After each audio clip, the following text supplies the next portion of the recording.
ओम नमो भगवते वासुदेवाय नमः। ओम नमः शिवाय। प्रिय भक्तजनों, आज शुक्रवार है और आज हम संतोषी माता व्रत की कथा का श्रवण करेंगे। संतोषी माता आपकी सभी इच्छाओं को पूरा करे और अपना आशीर्वाद आप सभी पर बनाए रखें। तो सुनते हैं कथा। एक बुढ़िया माई थी, उसके 7 पुत्र थे, 6 कमाने वाला और एक निकम्मा था। बुढ़िया माँ 6 पुत्रों की रसोई बनाती, भोजन कराती और जो पीछे से बच जाता वह 7वें पुत्र को दे देती थी। परंतु वह बहुत भोला भाला था, मन में कुछ विचार न करता। एक दिन अपनी बहू से बोला, देखो मेरी माता का मुझ पर कितना प्रेम है। वह बोली, क्यों नहीं, सबका झूठा बचा हुआ तुमको खिलाती है। वह बोला, भला ऐसा भी कोई हो सकता है? जब तक आँखों से ना देख लूँ मान नहीं सकता। बहू ने हंसकर कहा, तुम देख लोगे तो मान लोगे। कुछ दिनों बाद बड़ा त्योहार आया। घर में 7 प्रकार के भोजन तथा चूरमा के लड्डू बने। वह जांचने का सिर दर्द का बहाना कर पतला कपड़ा सिर पर ओढ़कर रसोई में सो गया और कपड़े में से सब कुछ देखता रहा। 6 भाई भोजन करने आए। माँ ने उनके लिए सुंदर सुंदर आसन बिछाए, 7 प्रकार की रसोई परोसी, सबको आग्रह करके जिमाया। वह देखता रहा। 6 भाई भोजन कर उठे तो माँ ने उनकी झूठी थाली में से लड्डुओं के टुकड़ों को उठाया और एक लड्डू बनाया। जूठन साफ कर माँ ने उसे पुकारा, उठ बेटा, 6 भाई भोजन कर चुके हैं, अब तू ही बाकी है, उठ न, कब खाएगा? वह उठते हुए बोला, माँ मुझे भूख नहीं है, मुझे भोजन नहीं करना, मैं तो परदेश जा रहा हूँ। माता ने कहा, कल जाता है तो आज ही चला जा। वह बोला, हाँ हाँ माँ, आज ही जा रहा हूँ। यह कहकर वह घर से चल दिया। चलते समय बहू की याद आई। वह गौशाले में कंडे थाप रही थी। वहाँ जाकर बोला, हम जावें परदेश को, आवेंगे कुछ काल, तुम रहियो संतोष से, धर्म अपनो पाल। वह बोली, जाओ पिया आनंद से, हमरो सोच हटाए, राम भरोसे हम रहे, ईश्वर तुम्हें सहाय। देहु निशानी अपनी धेक, धरू में धीर, सुधी मती हमरी, बसरियो रखियो मन गंभीर। वह बोला, मेरे पास यह अंगूठी है, सो ले लो और अपनी कोई निशानी मुझे दे दो। वह बोली, मेरे पास क्या है, यह गोबर भरा हाथ है। यह कहकर उसकी पीठ पर गोबर के हाथ की थाप मार दी। वह चल दिया। चलते चलते दूर देश पहुँचा। वहाँ एक साहूकार की दुकान थी। वहाँ जाकर कहने लगा, भाई मुझे नौकरी पर रख लो। साहूकार को ज़रूरत थी। वह बोला, रह जा। लड़के ने पूछा, तनख्वाह क्या दोगे? साहूकार बोले, काम देखकर दाम मिलेंगे। उसे साहूकार के पास नौकरी मिल गई। अब वह सवेरे 7 बजे से रात के 9 बजे तक नौकरी पर जाने लगा। कुछ दिन में दुकान का लेना देना, हिसाब किताब, ग्राहकों को माल बेचना खरीदना, सारा काम खुद करने लगा। साहूकार के 7-8 नौकर थे, सब चक्कर खाकर गिरने लगे। यह तो बहुत होशियार है। सेठ ने भी काम देखा और 3 महीने में उसे आधे मुनाफे का हिस्सादार बना दिया। कुछ ही वर्षों में वह नामी सेठ बन गया और मालिक सारा कारोबार छोड़कर बाहर चला गया। अब बहू पर क्या बीतती है वो सुनो। सास ससुर उसे दुख देने लगे। सारी गृहस्थी का काम करा के लकड़ी लेने जंगल में भेजते। इस बीच में घर की रोटियों के आटे से जो भूसी निकलती उसकी रोटी बनाकर रख दी जाती और फूटे नारियल की नरेठी में पानी। इस तरह दिन बीतते जा रहे थे। एक दिन वह लकड़ी लेने जा रही थी कि रास्ते में बहुत सी स्त्रियां संतोषी माता का व्रत करती दिखाई दी। वह वहाँ खड़ी होकर कथा सुनने लगी। बोली, बहन यह तुम किस देवता का व्रत करती हो और इसके करने से क्या फल मिलता है? इस व्रत के करने की विधि क्या है? यदि तुम अपने इस व्रत का विधान मुझे समझा कर कहोगी तो मैं तुम्हारा बड़ा उपकार मानूंगी।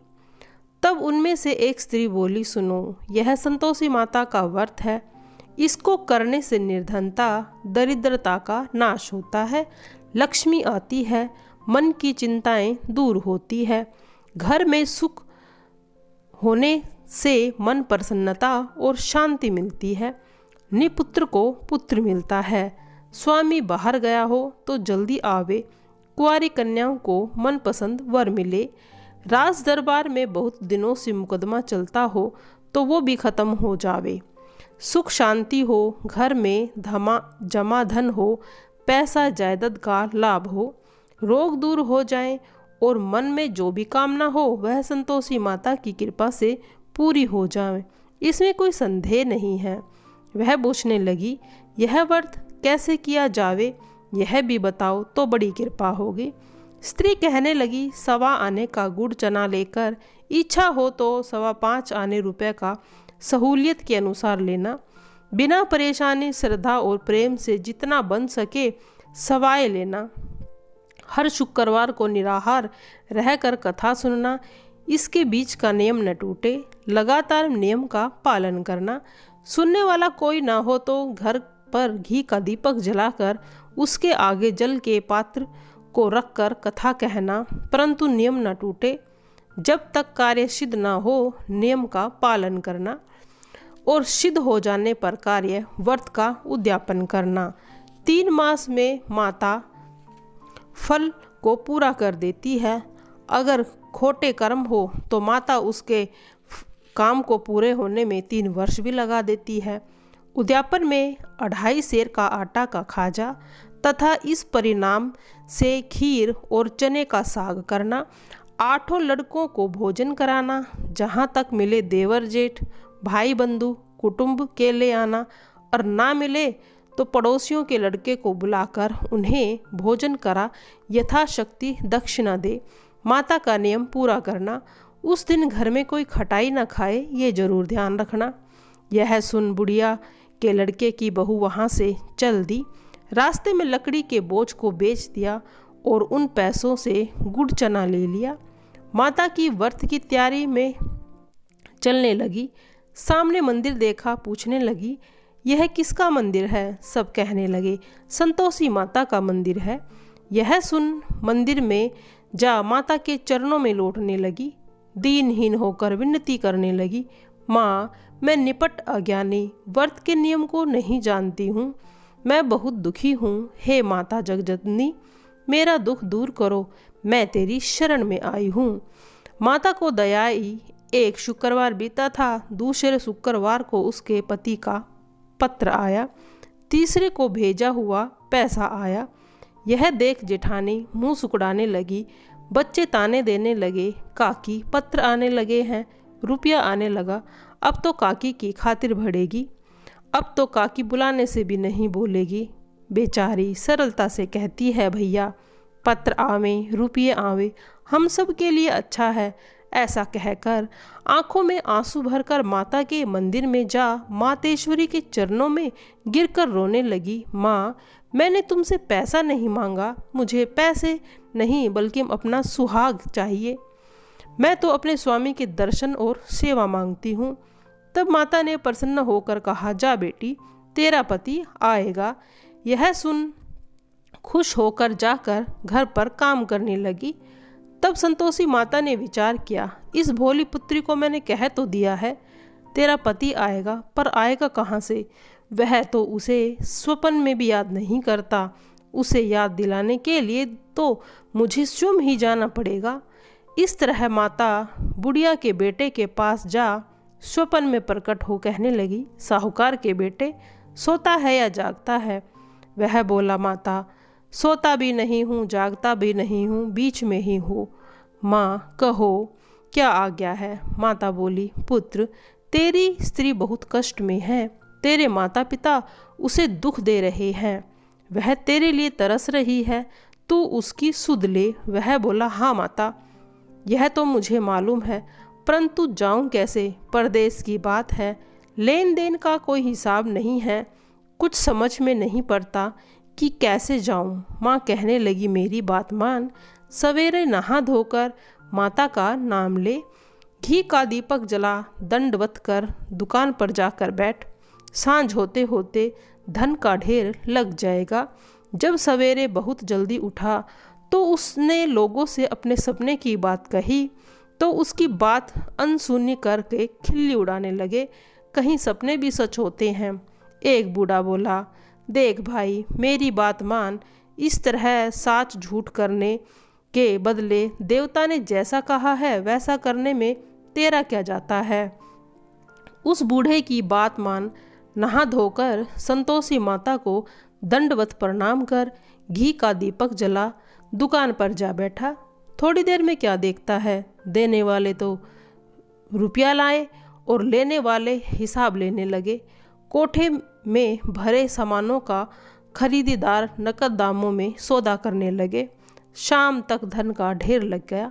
माता का चमत्कार देख प्रसन्न हो मन में माता का नाम ले घर जाने के वास्ते गहना कपड़ा खरीदने लगा। वहाँ के काम से निपटकर तुरंत घर रवाना हुआ। वहाँ बेचारी बहू जंगल में लकड़ी लेने जाती। लौटते वक्त माता जी के मंदिर में विश्राम करती। वह तो मानो उसका रुकने का स्थान ही बन चुका था। दूर से धूल उड़ती हुई देखती है तो माता से पूछती है, हे माता, यह धूल कैसी उड़ रही है। माता कहती है, हे पुत्री, तेरा पति आ रहा है। अब तू ऐसा कर, लकड़ियों के 3 गट्ठे बना ले, एक नदी के किनारे, दूसरे मंदिर के पास और तीसरा अपने सिर पर रख। तेरे पति को लकड़ी का गट्ठा देख तेरे प्रति मोह पैदा होगा। वह यहाँ रुकेगा, भोजन बनाकर खाकर माँ से मिलने जाएगा।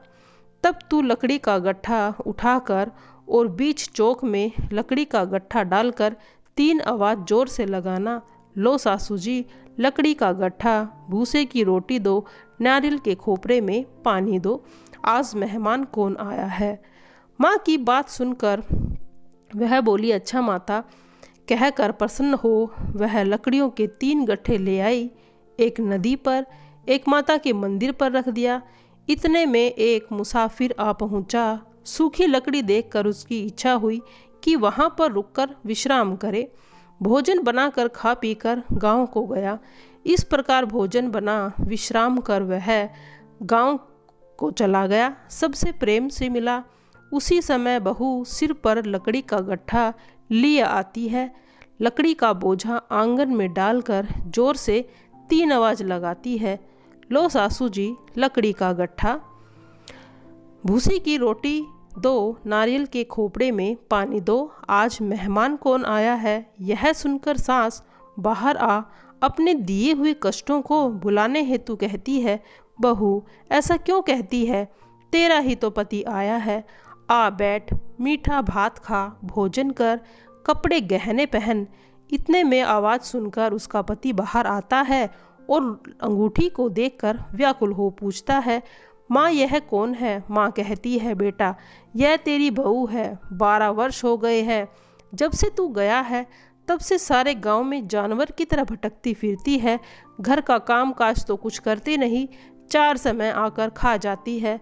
अब तुझे देखकर भूसी की रोटी और नारियल के खोपड़े में पानी मांग रही है। वह लज्जित हो बोला, ठीक है माँ, मैंने इसे भी देखा, तुम्हें भी देखा। अब मुझे दूसरे घर की ताली दो तो मैं उसमें रहूं। माँ बोली, ठीक है बेटा, तेरी जैसी मर्जी, कहकर ताली का गुच्छा पटक दिया। उसने ताली ले दूसरे मकान में जा तीसरी मंजिल का कमरा खोलकर सारा सामान जमाया। एक दिन में वहाँ राजा के महल के ठाट बाट बन गया। अब क्या था, बहू सुख भोगने लगी। इतने में अगला शुक्रवार आया। बहू ने अपने पति से कहा, मुझे माता का उद्यापन करना है। पति बोला, बहुत अच्छे, खुशी से करो। वह तुरंत ही उद्यापन की तैयारी में लग गई। जेठ के लड़कों को भोजन कराने के लिए कहने गई। उन्होंने मंजूर किया, परंतु पीछे से जेठानी अपने बच्चों को सिखाती है, देखो रे, भोजन के बाद सब लोग खटाई मांगना, जिससे उसका उद्यापन पूरा ना हो। लड़के जीवने आए, खीर पेट भरकर खाई, परंतु बात याद आते ही कहने लगे, हमें खटाई खाने को दो, खीर खाना हमें अच्छा नहीं लगता, देखकर अरुचि होती है। बहू कहने लगी, खटाई किसी को नहीं दी जावेगी, यह तो संतोषी माता का प्रसाद है। लड़के उठ खड़े हुए, बोले, पैसा लाओ।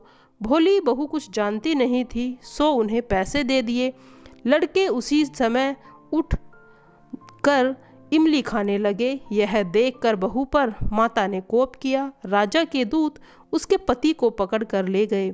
जेठ जेठानी मन मोटे खोटे वचन कहने लगे, साला लूट लूट कर धन इकट्ठा कर कर लाया था। राजा के दूत उसको पकड़ कर ले गए। अब सब मालूम हो जाएगा जब जेल की मार खाएगा। बहू से ये वचन सहन नहीं हुए, वह रोने लगी। रोते रोते माता के मंदिर को गई। माता से बोली, हे माता, यह तुमने क्या किया? मुझे हंसाकर अब क्यों रुलाने लगी हो? माँ बोली, पुत्री, तूने उद्यापन करके मेरे व्रत का भंग किया है, इतनी जल्दी सारी बातें भुला दी। वह कहने लगी, माता, भूली तो नहीं थी, न कुछ अपराध किया, मुझे तो लड़कों ने भूल में डाल दिया था, मैंने भूल से उन्हें पैसे दे दिए, मुझे क्षमा करो। माँ बोली, ऐसी भी क्या भूल होती है? वह बोली, अब भूल नहीं होगी माँ, अब बताओ वो कैसे आएंगे? माँ बोली, जा पुत्री, तेरा पति तुझे रास्ते में ही आता मिलेगा। वह घर को चली। राह में पति आता मिला। उसने पूछा, तुम कहाँ गए थे? वह कहने लगा, इतना धन जो कमाया था उसका टैक्स राजा ने मांगा था, वह भरने गया था। वह प्रसन्न होकर बोली, भला हुआ, अब घर चलो। कुछ दिन बाद फिर शुक्रवार आया। वह बोली, मुझे माता का उद्यापन करना है। पति ने कहा, करो। फिर वह जेठ के लड़कों को भोजन के कहने गई। जेठानी लड़कों को फिर से सिखाने लगती है, तुम पहले ही खटाई मांगना। लड़के कहने लगे, हमें खीर खाना नहीं भाता, जी बिगड़ता है, कुछ खटाई खाने को दो। वह बोली, खटाई खाने को नहीं मिलेगी, आना है तो आओ। वह ब्राह्मणों के लड़के को बुलाकर भोजन कराने लगी। यथाशक्ति दक्षिणा दे एक एक फल उन्हें दिया। इससे संतोषी माता प्रसन्न हुई। माता की कृपा से 9वें मास में उसको चंद्रमा के समान सुंदर पुत्र उत्पन्न हुआ। पुत्र को ले जाकर रोज मंदिर में माता के ले जाने लगी। माँ ने सोचा कि यह रोज आती है, आज क्यों न मैं इसके घर चलूँ, इसका आसरा देखूँ तो सही। यह विचार कर माता ने भयानक रूप बनाया। गुड़ चने से सना मुख, ऊपर से सूंड के समान होठ, उस पर मक्खियाँ भिन बना रही थी। देहली में पांव रखते ही उसकी सास चिल्लाई, देखो रे, कोई चुड़ैल डाकिन चली आ रही है, लड़कों इसे भगाओ नहीं तो किसी को खा जाएगी। लड़के डरने लगे और चिल्लाकर खिड़की बंद करने लगे। बहू रोशनदान में से देख रही थी। प्रसन्नता से पागल होकर चिल्लाने लगी, आज तो मेरी माता मेरे घर आई है। यह कहकर बच्चे को दूध पिलाने से हटाती है। इतने में सास का क्रोध फूट पड़ता है। वह बोली, रांड, इसे देखकर कैसे उतावली हुई है जो बच्चे को पटक दिया। वह बोली, माँ जी, मैं जिसका व्रत करती हूँ यह वह संतोषी माता है। इतना कह झट से सारे घर के किवाड़ खोल देते हैं। माँ के प्रताप से जहाँ देखो लड़के ही लड़के नजर आने लगे। सबने माता के चरण पकड़ लिए, विनती कर कहने लगे, हे माता, हम मूर्ख हैं, अज्ञानी हैं, पापी हैं, तुम्हारे व्रत की विधि को हम नहीं जानते, तुम्हारा व्रत भंग करने में हमने बड़ा ही अपराध किया है। हे माता, आप हमारा अपराध क्षमा करो। इस प्रकार माता प्रसन्न हुई। माता ने बहू को जैसा फल दिया वैसा ही सबको दिया। जो पढ़े उसका मनोरथ पूर्ण हो। बोलो संतोषी माता की जय। योग सिद्धि वेद जनक गुरु अष्टावक्र। जय माता, जय माँ संतोषी माँ। आइए सुनते हैं अब माता की आरती। जय संतोषी माता, मैया जय संतोषी माता, अपने सेवक जन को सुख संपत्ति दाता। ओम जय संतोषी माता। सुंदर चीर सुनहरी माँ धारण की हो, हीरा पन्ना दम के तन सिंगार ली हो। ओम जय संतोषी माता। गेहरू लाल छटा सवि बंधन कमल सोहे, मंद हस्त करुणामयी त्रिभुवन मन मोहे। ओम जय संतोषी माता। स्वर्ण सिंहासन बैठी चमरू डुरे प्यारे, धूप दीप नैवेद्य मधुमेवा भोग धरे न्यारे। ओम जय संतोषी माता। गुरु अरु चना परम प्रिय, तामे संतोषी कियो, संतोषी कहलाई भगतन विभव दियो। ओम जय संतोषी माता। शुक्रवार प्रिय मानत आज दिवस सोई, भक्ति मंडली छाई कथा सुनत मोही। ओम जय संतोषी माता। मंदिर जगमग ज्योति मंगल ध्वनि छाई, विनय करे हम बालक चरणन सिर नाही। ओम जय संतोषी माता। भक्ति भावमय पूजा अंगीकृत कीजे, जो मन बसे हमारे इच्छा फल दीजे। ओम जय संतोषी माता। दुखी दरिद्र रोगी संकट मुक्त कियो, बहु धन्य धान्य भरे घर सुख सौभाग्य दियो। ओम जय संतोषी माता। शरण गहे की लज्जा रखियो जगदम्बे, संकट तू ही निवारे दयामयी अम्बे माँ। ओम जय संतोषी माता। संतोषी माँ की आरती जो कोई नर गावे, रिद्धि सिद्धि सुख संपत्ति सब ही भर आवे। ओम जय संतोषी माता। सुंदर चीर सुनहरी माँ धारण की जो, हीरा पन्ना दम के तंग श्रृंगार लीन हो। ओम जय संतोषी माता। गेरू लाल छटा सवि बंधन कमल सोहे, मंद हस्त करुणामयी त्रिभुवन जग मोहे। ओम जय संतोषी माता। जय संतोषी माता। ओम जय संतोषी माता।